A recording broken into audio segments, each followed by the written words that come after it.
Meteorologist Brett Anthony joins me. Brett, it is hot. It is so hot. Yeah, it is so hot that what? We need something. We need something fast. I'm thinking, man, we could just make s'mores outside. We could, and we're gonna show you how we did make s'mores outside coming up at the end of this newscast. It was that hot. We created an oven out of something that you might have around your house after you had dinner one night. There's a little clue for you.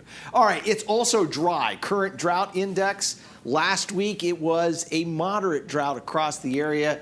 Now we've gone into the severe category for a portion of East Texas, including Smith County. But look at that. Panola, Rusk County, out of drought. Why? 6 to 7 inches of rainfall over the weekend, helping them a little bit. But if you go back, and what I'm doing here is I'm going back to June 1st. That's what we think of as the start of meteorological summer, right? So it's the season that we're really going to measure this rainfall from. And when we look at that, we are running about 4 inches below in Tyler, almost 4 inches below in Longview, and about 3¼ inches below in Lufkin. So it's been just unbelievably dry in the last 5 weeks. Going through Saturday, there's a chance for these scattered showers and thunderstorms now showing up. There's a little boundary. I'm going to show you this in just a second that kind of drops into the area. The boundary doesn't make it all the way through, but what it does is it sends some cooling winds out from the boundary. We call those outflow winds or outflow boundaries, and they could make it all the way to deep East Texas. So it's temporary, brings us a chance of rain, and briefly cools us down. So there it is, dropping in from the south. Keep an eye right on the Red River. You'll see these scattered showers and thunderstorms Saturday afternoon that develop and then head southward. One little cluster here right through Smith, Nacogdoches County, heads all the way down into Angelina County by late Saturday night and Sunday.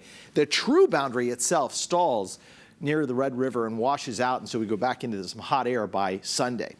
So tomorrow, 104 in Longview, 101 in Lufkin, 105 in Tyler and Longview, and Saturday ahead of that little boundary. It does help to cool us back to about 102 and 101 down at Lufkin, but that still doesn't break the heat. The true heat-busting cold front arrives next Wednesday. Overnight tonight, steamy, sultry, hot. The heat advisory continues right through overnight tonight. We're just not getting relief. If these temperatures were dropping into the 60s, perhaps we wouldn't have a heat advisory, but it's going to continue right through 7 o'clock tomorrow. It's probably going to continue through Sunday, to be honest with you.